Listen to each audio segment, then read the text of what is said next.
the newest hypersonic strike system Oreshnik in non-nuclear version. We were forced to test it in combat conditions. No one asked Putin, but he again reported on the characteristics of the Oreshnik, now in Kazakhstan. Why is the Russian dictator again threatening to use it on Ukrainian territory? Traditional red lines, and now these red lines have been picked up by both Medvedev and Simonyan, who have started talking about it. What does the Kremlin's rhetoric of recent days indicate? We'll talk about this today with Serhey Zhirnov, a member of the KGB and the USSR Foreign Intelligence Service. Sergey, hello. Hello, Albina. Hello to all our viewers. Thank you for joining our stream. Let's start with the interview that Lukashenko gave.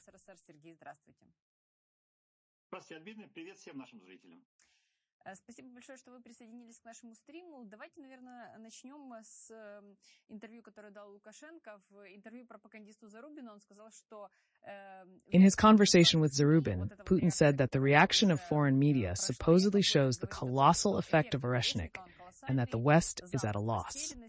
However, Putin and Lukashenko themselves seem to be at a loss. What effect did the Kremlin expect from this strike, and what was the result?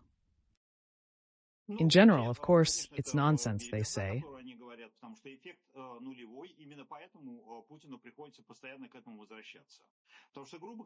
Because the effect is zero, which is why Putin has to keep coming back to it. Roughly speaking, remember the situation, for example, Hiroshima and Nagasaki in 1945, when the Americans used the nuclear bomb. They didn't need to explain anything else. Everyone saw the results. Everyone saw the destruction. The terrible new weapon.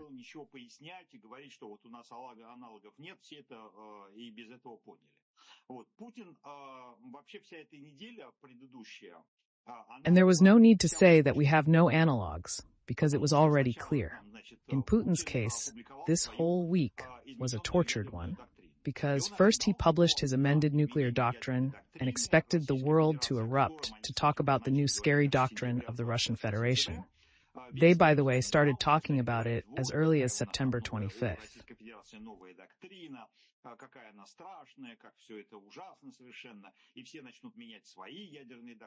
He thought that everyone would start changing their nuclear doctrines, adjusting to it. But the Americans said that there is nothing fundamentally new in this doctrine, and they are not going to change theirs. Moreover, a few days before that, Biden authorized Ukrainian troops to use American missiles on Russian territory, although so far only in the Kursk region.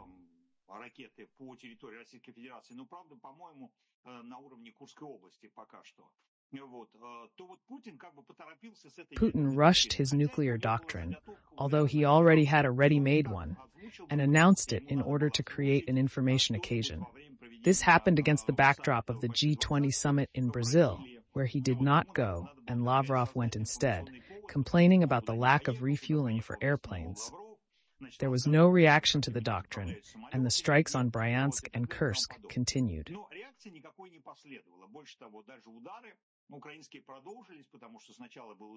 And Putin decided that something had to be done to scare everyone. He realized that words would not get through, not even these documents. Because in serious Western circles, they say that in Russia, it is not the document that decides everything, but Putin's decision.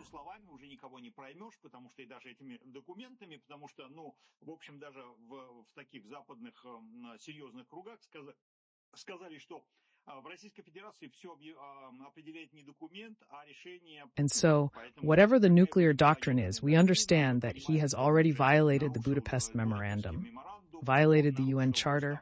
What difference does it make what he based his violation on? These are details that nobody is interested in. We are interested in deeds, not in words, and not in the papers that he says something somewhere. And then he said, well, what can we do?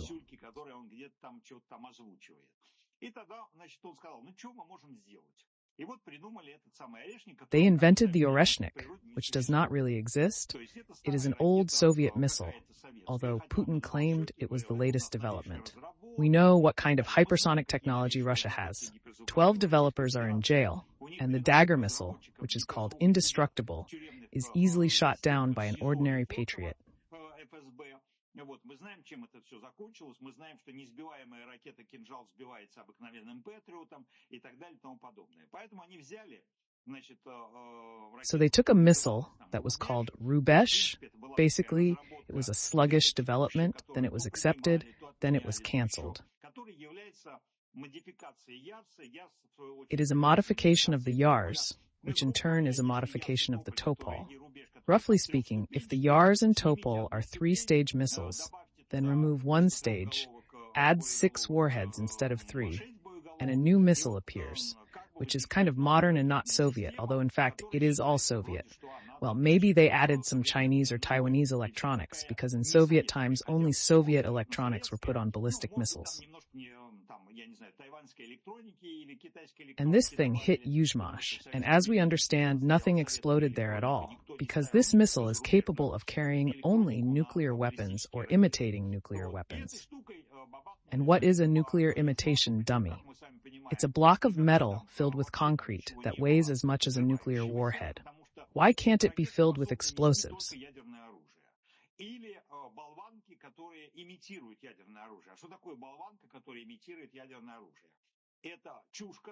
Because when a ballistic missile is launched, it first goes into space, and then it begins to fall to the ground with terrible force, entering the dense layers of the atmosphere, and gets very hot.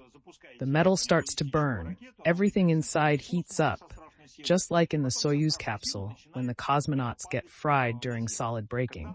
But there is more space in the Soyuz, and they put protection there so that people do not burn. In Soviet times, by the way, because of deficiencies in protection, several people simply burned up in these capsules. So, there is not much space in rockets, so you can't put explosives in them. You can put 30 to 40 kilograms of explosives, but it's nothing. When the stuff starts to heat up in the atmosphere, these 30 kilograms will explode, and the rocket will be torn to pieces.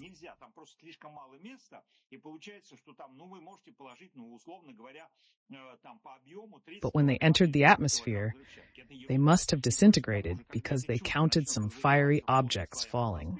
Просто эти 30 килограмм взорвутся, ее разорвет на кусочки, и все эти кусочки сгорят, пока падают или просто попадают горячим дождем на землю. То есть, в общем, это было такое ни о чем. И, кстати, судя по тому, что мы видели, как падали эти штуки, потому что они, скорее всего, применили, значит, условно боевую часть, то есть имитацию боевой части. All this Putin in general told us, but we realized that there were no explosions on the ground.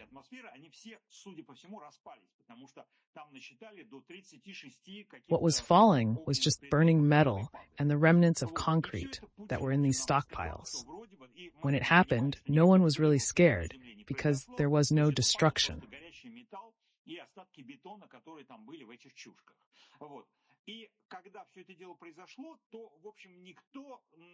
Something fell from the sky there, yes, burning, makes an impression. But Ukraine, which has been falling for 2.5 years, soon 3 years, such things do not scare it anymore.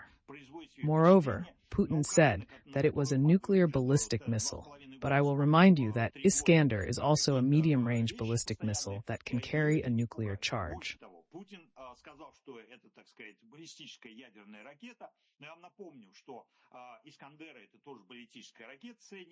Dagger is capable of carrying a nuclear charge like other missiles.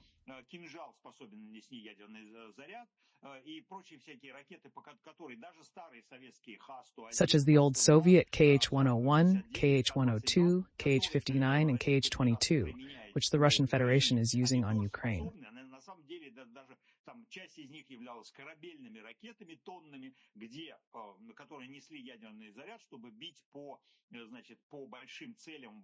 Some of these missiles were ship-based, capable of carrying a nuclear charge to hit large targets such as NATO.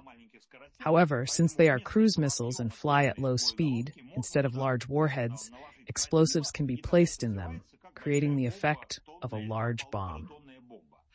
You can't do that with a ballistic missile, so nothing happened and Putin had to go public, as we all remember.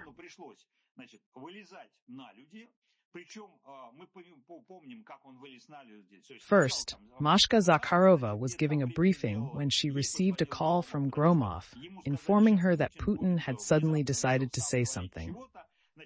It was necessary to cancel the briefing immediately so that she would not say too much and knock down Putin's aim, who wanted to impress. But it did not impress anyone, because all the attention was attracted only by her glued hands, which did not move for 8 minutes, although the little finger kind of twitched. Everything he said, all the experts understood that there was no Oreshnik, that it was all fiction.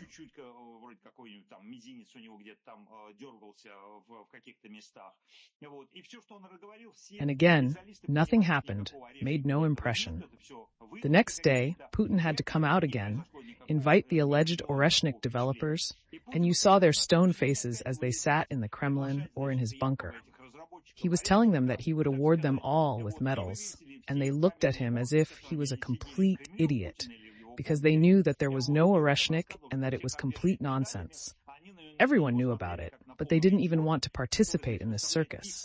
They didn't smile once. They didn't say, "How great, we are all heroes of Russia now, and we will get medals 10 times again." In the end, it turned out to be a circus with codeless. When Putin came to Astana, first he had a state visit with Tokayev, and then the CSTO meeting, where he again recalled this Oreshnik. Everyone understands that it is, in general, nonsense, but like an old fart, pardon the expression, he keeps dragging it in. Now he's got this Oreshnik thing going on, and he doesn't even realize how much he makes people laugh. I always remember my favorite nursery rhyme, "The cuckoo has put on his hood, how funny he is in his hood." Here Putin has put on this Oreshnik, like from Hawthorne, and he doesn't even realize how funny he is. Every time he repeats that there are no analogues, and everyone laughs at him.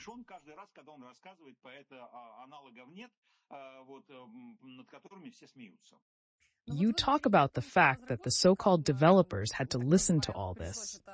But what is surprising is why the leaders of the CSTO countries listen to all this. I am not much of a diplomat, but the level of such meetings where the leaders of countries sit and listen to how Oreshnik can launch a nuclear strike and how everything turns to dust in the epicenter of this strike. Is this what kind of diplomacy is this? It's called Putin's diplomacy. Don't forget that all this took place in Central Asia. Central Asia is a delicate matter. A man came from Oreshnik and says something, but no one will say to him, "Vova, you are a fool." In the East, this is not the custom. There they will smile at him, praise him, say, "You are a man," or "an old sick man," and forgive him everything. They will pour him green tea, give him kolvas, and say, "Don't worry, we are still trading with you, we are getting benefits." Although everyone is already focused on Turkey and China, and they look at Russia as a dying old man with whom they don't want to get involved. These are the rules of hospitality in the East.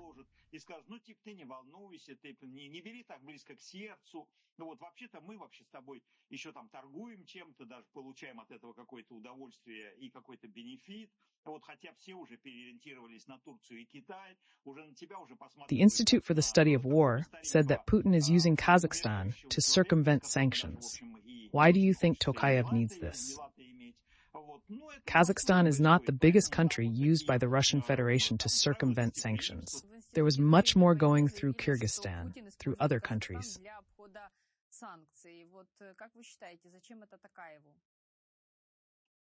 Казахстан — это не самая большая страна, которая используется Российской Федерацией для обхода санкций. Там гораздо больше шло. For example, foreign trade through Kyrgyzstan suddenly increased by 3 to 4%. Потому что через Киргизию там у них внешняя торговля вдруг выросла на 3000% или на 4000%.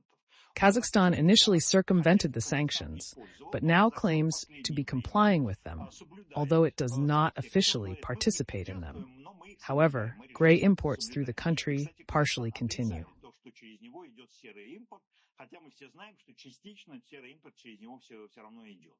Kazakhstan has this problem. It has a 7,000-kilometer common border with the Russian Federation. It has 3 million Russians out of a population of 19 million. It has a huge territory. It has no army. And it realizes that, in general, it is quite defenseless if Putin decides to attack Kazakhstan. I was counting after 2008, after Georgia, by the way. that Kazakhstan would be next, not Ukraine, because I thought that Ukraine was much better protected. Moreover, after 2014, when the mess in Donbass started, Ukraine started to fight back, to prepare its armed forces to become stronger. And under Trump, $2.5 billion was invested in it, including for the formation of new armed forces. It was a strategic mistake for Putin to attack Ukraine and not Kazakhstan. Kazakhstan, for example, he would have conquered simply elementary, but Kazakhstan could no longer attack him, because China was now behind Central Asia. And Putin didn't have time, because I think in 2023, Xi Jinping came to Kazakhstan, and before that, he had his first official visit to Kazakhstan after the COVID. And so before that visit, he said that China is now the guarantor of Kazakhstan's territorial integrity and sovereignty. Everything, roughly speaking, Xi Jinping said to Putin, pause off. Now it's not your territory, now it's our territory. And Putin can do nothing here, because otherwise he will lose $240 billion in foreign trade with China, as well as all the imports that are now coming to Russia through China. By the way, China violates much more in this sense, but it also denies it, saying that these are not state violations, but just honest companies. But now banks in China are already refusing to conduct transactions in yuan, and so on.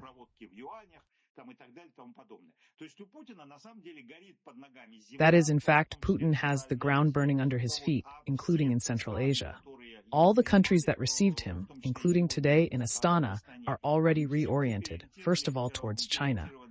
Its second partner is Turkey. For example, Kazakhstan's turnover with China is $32 billion, and with Russia it is a little less, about 20 or 26 billion, but it is still quite a serious turnover.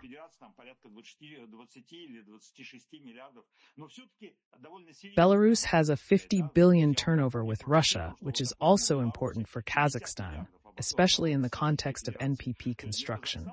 Kazakhstan is negotiating with 4 countries, including Russia, which encourages Putin to maintain peaceful relations. Там, значит, есть 4 страны, которые претендуют на право, в том числе Российская Федерация. То есть, на самом деле, Путин заинтересован в том, чтобы сейчас не нападать никакой Казахстан, и чтобы с ним поддерживать... Tokayev told Putin at the St. Petersburg Forum in 2022 that Kazakhstan does not recognize LNR, DNR, the annexation of Crimea, or the sovereignty of self-proclaimed territories, including Taiwan. This displeased Putin, demonstrating the complexity of Kazakhstan's policy.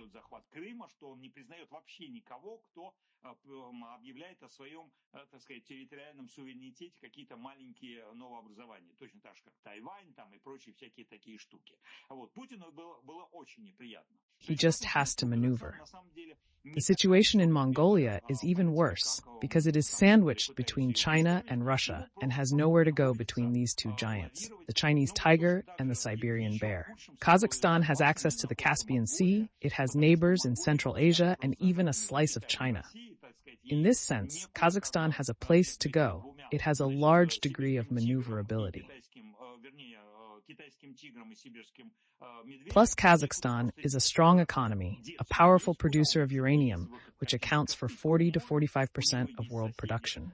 That is, Kazakhstan is a serious economic component, and Putin will not be able to absorb it now. Большая степень, плюс Казахстан – это все-таки сильная экономика, это очень мощный производитель урана, это первый производитель урана, у которого 40 или 45% мирового производства урана, то есть Казахстан на самом деле серьезная экономика. And coming back to the Russian economy, after the Oreshnik strike, the ruble plummeted, and the very next day the dictator came out with the statement that you have already mentioned, that it was not an ICBM, but just an Oreshnik, and it did not change the situation much. Putin continues this rhetoric about Oreshnik, nuclear strike, nuclear charge, and so on. И Путин продолжает вот эту вот риторику Орешник, ядерный удар, ядерный заряд возможен и так дальше. This rhetoric that is being used now about the use of nuclear weapons, how do you think it will affect the ruble in the future? Will the ruble continue to fall? And I don't know, maybe you have some forecasts Will the central bank be able to stabilize it? First of all, what hit the Dnipro is an ICBM, an intercontinental ballistic missile. It's just that it's old. Whether it's a Rubesh or a Yars or a Topol, something like that, but with -1 stage. It's not a new development, and the fact that Putin, so to speak, coincided that the ruble fell after this launch, I don't think these are very related things. It's just an added thing. I have to say that the situation now is not at all as catastrophic as many people imagine it to be. On the contrary, the ruble devaluation that has taken place de facto is a thing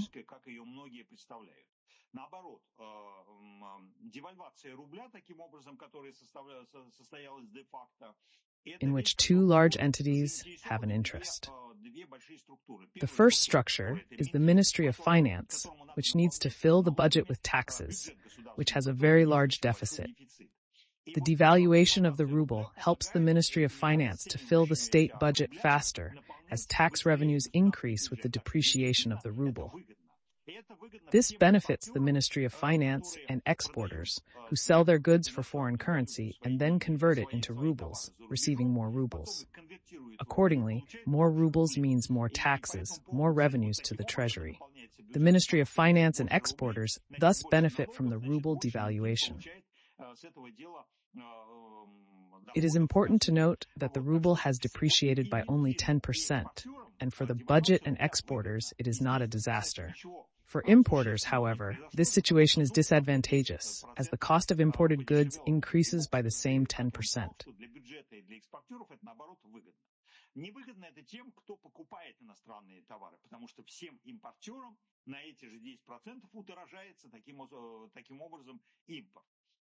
Но это However, this is not tragic because Russia has already experienced similar situations, such as the devaluation of the ruble in 1994 by 50%, as well as exchange rate fluctuations at the beginning of the war, when the ruble fell to 200 per dollar. These are temporary difficulties, and although they are not a serious problem for the budget and exporters, importers and the population will still feel the effects. Importers will postpone the increase in prices of goods, which will affect the cost of imported goods for the population. This will especially make life difficult for those who have little money. As for wealthy citizens, the price increase will not greatly affect their purchasing power. Difficulties may also affect the military-industrial complex, as the production of military equipment uses components that are purchased abroad, including through China, since Russia does not have its own production of modern electronics. These components will become more expensive, and the military-industrial complex will also incur additional costs. However, this is not a catastrophe that will lead to the collapse of the Russian economy or mass protests, as many expect. No, this will not happen. Российской электроники нету, вся электроника покупается обходными путями, либо в лучшем случае в Китае, в худшем случае там еще где-то, и поэтому за все импортные компоненты на... These forecasts are part of political initiatives, for example, to create a public outcry or to try to influence the domestic situation. But in reality, nothing dramatic will happen. As for Biden's initiative, it is unlikely to have a specific goal to help the Democrats in their political struggle.